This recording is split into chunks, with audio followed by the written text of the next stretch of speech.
Sylhet board 2025 সালের গণিত সৃজনশীল অঙ্কের বিশেষ করে এসএসসি গণিত গ বিভাগ পরিসংখ্যান থেকে 11 নম্বর অঙ্কে সকল শিক্ষার্থী বন্ধুকে স্বাগতম জানাচ্ছি, সালাম জানাচ্ছি। প্রিয় শিক্ষার্থীবৃন্দু, তোমাদের জন্য আমরা অঙ্কগুলো প্লেলিস্ট আকারে সাজিয়ে রেখেছি এবং আমাদের ম্যাক্সিমাম অঙ্কই কিন্তু বোর্ড প্রশ্নের উপরে রচিত। তাই তোমরা যদি আমাদের অঙ্কগুলো নিয়মিত প্র্যাকটিস করো, আশা করি তোমরা গণিতের জন্য অনেক ভালো রেজাল্ট করবে বলে প্রত্যাশা করছি।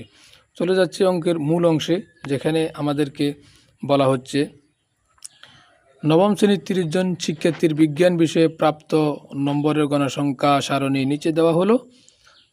শ্রেণীব্যাপ্তি 36 থেকে 40-এর মধ্যে গণসংখ্যা 7, 41 থেকে 45-এর মধ্যে গণসংখ্যা 4, 46 থেকে 50-এর মধ্যে গণসংখ্যা 12, 51 থেকে 55-এর মধ্যে গণসংখ্যা 6, 56 থেকে 60-এর মধ্যে গণসংখ্যা 3, 61 থেকে 65-এর গণসংখ্যা 2।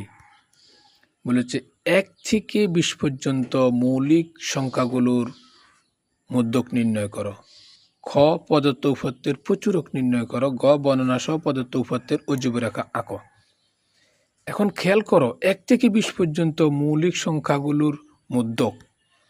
আমরা আগে মৌলিক সংখ্যা কাকে বলে খেয়াল করো। এখানে মৌলিক সংখ্যা হচ্ছে যে সংখ্যাগুলোকে শুধুমাত্র 2টা সংখ্যা দ্বারা ভাগ করলে ভাগশেষ শূন্য হবে, সেই সংখ্যাগুলো। 1 থেকে 20 পর্যন্ত কোন কোন সংখ্যাগুলোকে 2টা সংখ্যা দ্বারা শুধুমাত্র ভাগ করা যাবে, 2টা পূর্ণ সংখ্যা দ্বারা ভাগ করা যাবে, এবং আরেকটা কন্ডিশন হচ্ছে ভাগশেষ শূন্য হইতে হবে। এরকম সংখ্যা কিন্তু আমাদের খেয়াল করো, এরকম সংখ্যা কিন্তু আমাদের 2কে 1 এবং 2 দ্বারা ভাগ যায়। এরকম সংখ্যা হচ্ছে 3 মৌলিক সংখ্যা হওয়ার পেছনে 2টা শর্ত পালন করে।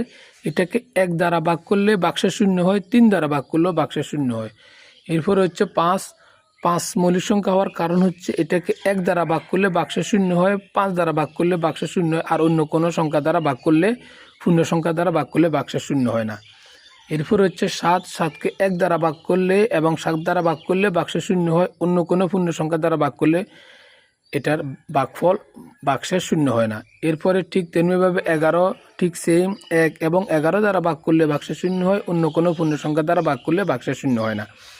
এবং ঠিক তেমনি 13, 17, 19 মোট 8টি সংখ্যা রয়েছে। সো এখানে মোট পদ সংখ্যা হচ্ছে 8টি। খেয়াল করো কিভাবে 8টি হয়। 1, 2, 3। এখানে খেয়াল করো যে 8টি কীভাবে হয়। 1, 2, 3, 4, 5, 6, 7, 8।